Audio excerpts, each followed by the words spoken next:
Hello， 大家好，我是一路，欢迎来到我的频道。上一次我们讲到了女王说出了让四勇者吃惊的话题，也就是这个世界上除了四勇者之外，还存在着七星勇者。接着就让我们继续来往下讲。上一集女王所说的七星勇者，他们持有的武器当中并不存在镰刀和扇子。接下来女王就开始介绍七星勇者他们所持有的武器到底是些什么武器：杖、锤、投掷锯、护臂、爪、斧，还有鞭，这就是七星勇者持有的武器。杖就应该是我们大家众所周知的，通常法师所用的武器。锤和斧有点类似，虽然说它们属于一个钝器一个利器，但是具体的攻击效果还是类似的。还有爪与护臂，它们应该是属于既是防具也是武器。这个时候上文就想到了武僧穿戴着护臂，菲洛穿戴着爪的样子，既可以攻击又可以防守。投掷锯应该是个统称，传说的飞刀、手里剑、苦无、日月轮、飞斧等等，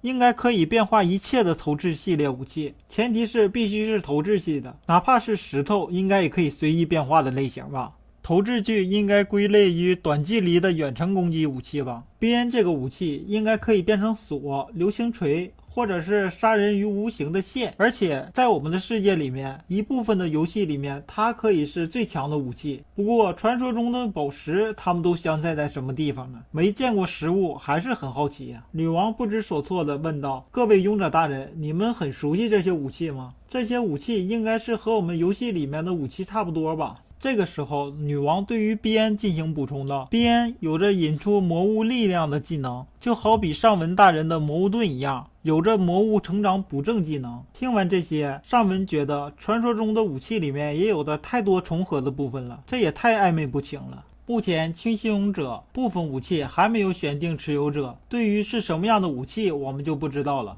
因为我们国家放弃了对七星勇者的召唤，所以各个大国才对垃圾国王与三勇者教引发的一系列的问题睁一只眼闭一只眼，所以我们国家在七星勇者方面也不方便询问太多的事情。说到这里，如果拉库尔的镰刀、格拉斯的扇子不属于这个世界，那么就像拉库尔说的，为了我们的世界，你们去死吧。那这个就应该足以证明拉库尔和格拉斯的世界有着和我们相同的技术与传说，再加上格拉斯的镰刀、拉库尔的扇子，再想想我们的世界存在的四勇者与七星勇者，也不能排除除了格拉斯和拉库尔他们俩之外，还有着其他勇者。这要是他们一起打过来，目前的情况绝对是必败无疑的。就算上文再怎么强，撑死也就和拉库尔、格拉斯、提利斯他们抗衡，其他的估计上文也没什么办法了。就算上文使用了愤怒之盾也一样，甚至很有可能使用了之后真正的失去了自我，到时候不分敌我的进行攻击。此时三勇者和女王倒吸了一口凉气。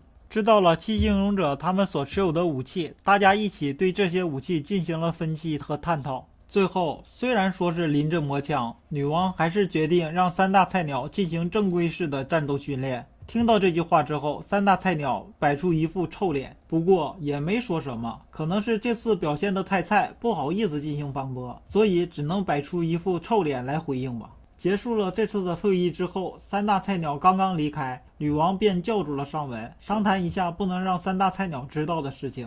女王和上文说，她本想让三大菜鸟帮忙邻国进行抵抗浪潮，但是出于他们大菜鸟的实力，害怕被邻国骂派来的勇者是假的，导致国家丢脸，所以只能请上文去帮忙邻国抵抗浪潮。但是这样会导致让上文完完全全没有休息的时间，而游走于各个国家。女王对此十分的愧疚，但是又不得不和上文说这件事情。女王还考虑到了人手不足的问题，所以还向刚刚提到过的七星勇者请求帮忙协助，并且表示七星勇者绝对比三大菜鸟的实力要强。目前只剩下了上文会忙得不可开交的问题，上文到底愿不愿意？进行了深思熟虑后，上文决定可以帮忙。夜里睡在菲洛拉的网车里，前往即将发生浪潮的国家。起床后瞬移回来参加梅洛马格的训练，然后夜里再瞬移回去昨天到达的地方，继续往前，周而复始的一路前行。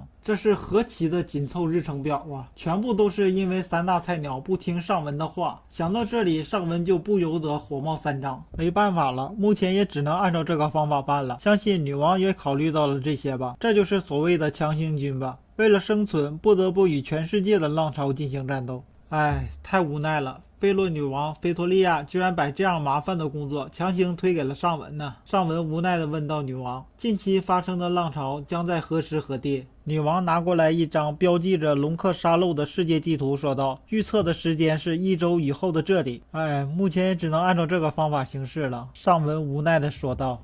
那么到暴风雨平息为止，尚文大人也请好好休息。结束了单独的谈话，尚文也离开了会议室。尚文回到旅馆后，在走廊的拐角处遇到了抱着大量购物袋、穿着松鼠服、头戴圣诞帽的莉西亚。看到她的样子，这是又被派去干杂活了。明明是个很不错的女孩子，现在却穿着网友服干啥活？这到底是什么惩罚游戏啊？其实树也就是公之勇者，在他的团队里面，队员是分着3、6、9等的。莉西亚就是垫底的那个，常常被人欺负不说，还受人排挤，甚至连自我介绍的时候都差点被漏掉。尚文上前询问起来，为什么要加入树的团队？得到的答案就是当初树他们除掉了那个收取重税的贵族，当时因为交不起税金，就发展成了强抢民女。就在这个时候，树从半路中刷了出来，帮助了莉西亚。为了报答，所以莉西亚才加入了树的团队。了解了莉西亚的经历之后，便与她分开，回到了自己的房间。尚文到达自己的房间之后，出来迎接的便是拉夫塔利亚，而且他询问了今天的会议进行的怎么样。尚文把会议上的内容和他说了一下。就在这个时候，菲洛也回来了。尚文和菲洛也讲了一下会议里的事情，并且强调绝对不能让3大菜鸟知道尚文在帮助其他国家抵抗浪潮的事情，因为菲洛天真无邪，表里如一，就怕他说漏了嘴，所以特意强调一下，绝对不能让3大菜鸟知道这件事情。和菲洛说完了会议里面的内容之后，菲洛头上立起来的那根呆毛一动一动的。那根立起来的呆毛是菲洛鸟女王菲多利亚送给菲洛的王冠变化而来的，以此证明菲洛是下一任菲洛鸟女王的继承者。通过他，菲洛鸟女王菲托利亚打了一个国际长途过来。尚文又重新说了一下会议上的内容以及自己未来的打算与看法。菲托利亚表示，如果是打算让3大菜鸟变强的行动的话，他可以暂时帮忙处理浪潮的事情，并且还说道，如果格拉斯他们再次出现在浪潮里，他会帮忙消灭他们。和菲托利亚聊完后，菲洛头上立起来的那根呆毛也安静了下来。接下来的难题就是如何把强化的方法灌进3大菜鸟的脑子里。其次就要考虑如何应对格拉斯的无视防御力攻击以及拉库尔的攻防比例攻击。晚饭后，尚文去了凉台乘凉，感受着异世界的夜风，眺望着大海，稍后便回去了旅馆。在回去的路上看到了袁康与莉西亚。袁康这又是在泡妞吗？上去提醒一下袁康吧，泡妞也应该适可而止，毕竟莉西亚是树的队友。但是袁康看到了尚文，拍了一下尚文，丢下一句交给你了，把尚文推向了莉西亚，然后撒丫子跑了。一脸蒙圈的尚文十分不理解，为什么袁康这个好色之徒居然把女孩子丢给自己，他却撒丫子跑了。尚文回头一看，眼睛肿胀充血，哭得像个泪人似的莉西亚蜷缩在走廊的一角。居然会有让袁康都撒丫子跑的女孩子，难道说女孩子当中也有这家伙应付不来的类型？莉西亚就是这种类型的人吗？在尚文看来，莉西亚只不过是在树的团队里面最容易被忽略的不幸少女。尚文询问莉西亚到底发生了什么，是因为和自己之前聊过天的事情吗？莉西亚否认了，并不是这样的。尚文总是觉得莉西亚好像和过去的自己有着什么重叠的地方，便继续询问有没有什么能帮助他的。没什么的，请不要在意。丢下这句话之后，莉西亚就跑掉了。看着跑远的莉西亚，尚文也搞不明白到底发生了些什么事情。第二天早上，尚文想起了昨天晚上莉西亚的样子，尚文决定一定要搞清楚到底发生了些什么事情，和拉夫塔利亚他们打了一声招呼便出门了。尚文去找了袁康，询问在莉西亚身上到底发生了什么。围在袁康身边的婊子，也就是被尚文强制改名的王国第一公主，和2位另外女队友鄙视着尚文，说这里不是你该来的地方，并且想把尚文赶出去。但是尚文霸气地说道，闪开，一下子就把他们都震慑住了。从袁康那里得知，因为树的同伴冤枉莉西亚弄坏了树的手镯，所以被树知道之后，他把莉西亚踢出了自己的团队。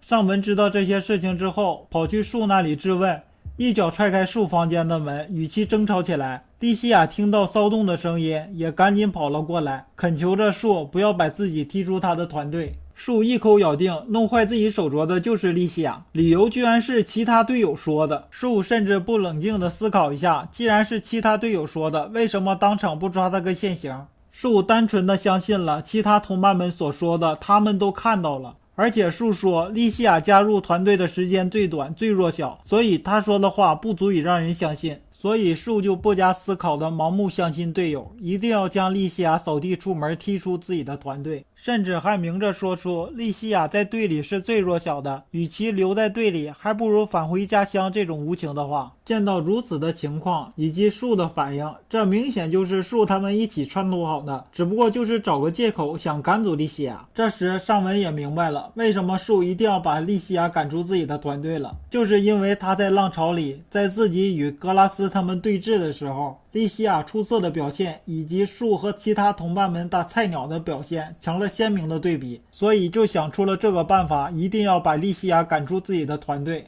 莉西亚见到树的坚决，所以委屈的哭着跑了出去。面对伪善的树，尚文久违的愤怒爆发出来了，就连愤怒之盾也蠢蠢欲动。幸亏炼，也就是剑之勇者当时不在，否则愤怒之盾成长时用到了炼杀死的龙的魔核，一定会有强烈的反应，而导致尚文暴走。就这样，伴随着愤怒的尚文和树打了起来。尚文一步一步走向树，树拿着弓开始对尚文进行了攻击，但是射出去的箭命中尚文的同时，发出当当的声音，被弹开了。被尚文一步一步逼到墙角的树，喊着怪物的同时，使出了让他自豪的技能鹰穿射击。尚文笑道：“就在这样的狭小空间里使用技能吗？”尚文轻松抓住了射过来的箭，一捏，鹰就被捏死了。尚文在树面前死死地盯着他，说道：“莉西亚弱吗？你有资格说吗？”然后哈哈大笑起来。树喊着怪物的同时，看向自己的同伴，而他的同伴则一动都不敢动地看着这一幕。笑着的尚文说道：“终于被叫做怪物了吗？”嘲笑着树的尚文离开了树的房间，循着莉西亚的足迹来到了港口，但是没有见到他。这个时候就发现不远处菲洛在海里拽着莉西亚，周围还围着一大堆看热闹的人。原来是莉西亚被树踢出了团队，想不开而选择跳海自尽。还好菲洛当时在那里游泳，就把他捞了上来。尚文来到莉西亚面前说道：“难道你就打算这样去死吗？不想证明自己是清白的吗？现在去死只能证明他们是对的，无法证明你自己是被冤枉的。”莉西亚说道：“我自己是最弱小的，不会被任何人信任的。”尚文说道：“那么你来我这里吧，加入我的团队，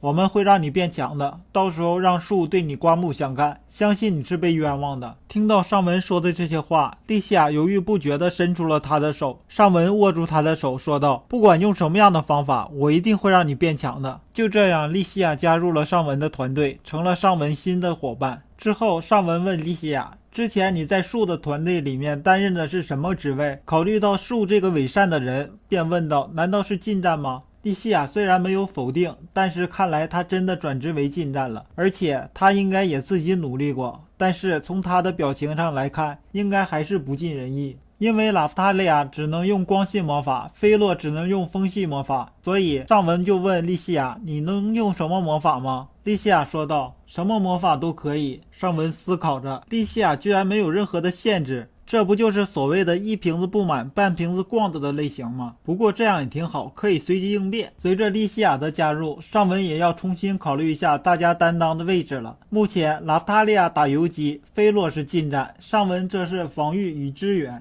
就目前这种情况，暂时还是让莉西亚担任我们团队后排法师吧。尺有长，寸有短，日后一定会有莉西亚更适合担当的职位的。尚文又问道：“莉西亚，你现在多少级了？”68级。68级应该挺好的呀，虽然无法确认他的具体能力值，但是从等级上来看应该不错，战斗力应该不比拉夫塔利亚和菲洛差吧。问题是树是因为他能力过低，所以才抛弃他的，这到底是怎么回事呢？尚文开始打量着莉西亚，没有什么好的装备。之前他穿的王影服是个非常优秀的全属性装备，非常适合莉西亚这种类型的人。全属性的装备给莉西亚这种什么都会一点的人来穿最适合不过了。但是他被踢出树的团队之后，那件装备就被树收回去了。这可真是一帮伪善的人渣。莉西亚不好意思地问道：“上文大人，我看你好像也有那个玩偶服，能给我穿吗？”“没有问题啊。”拉夫塔利亚刚想说什么，上文就抢先说了一句：“他想穿就给他穿吧。”上文拿出玩偶服问莉西亚：“你喜欢这个？”“因为穿起来能让我冷静下来。看来之前没少被人欺负啊。”上文心里想，这可要命了。坦率是很好，如果不从心底改善的话，不能指望着他有所成长的。因为身穿玩偶服，就算哭泣也不会被人发现。过了一会儿，莉西亚穿上玩偶服出现在我们面前，然后问道：“怎么样？”看着她有些飘飘然的样子，让上文想起了刚刚来到这个世界的自己。上文说：“莉西亚，现在穿成这样也可以，但是过一段时间就要从这个玩偶服毕业了。”随之而来的就是莉西亚特有的声音：“喂！”就这样，随着莉西亚对大家的寒暄，请多多指教，然后上文身边又多了一个新的伙伴。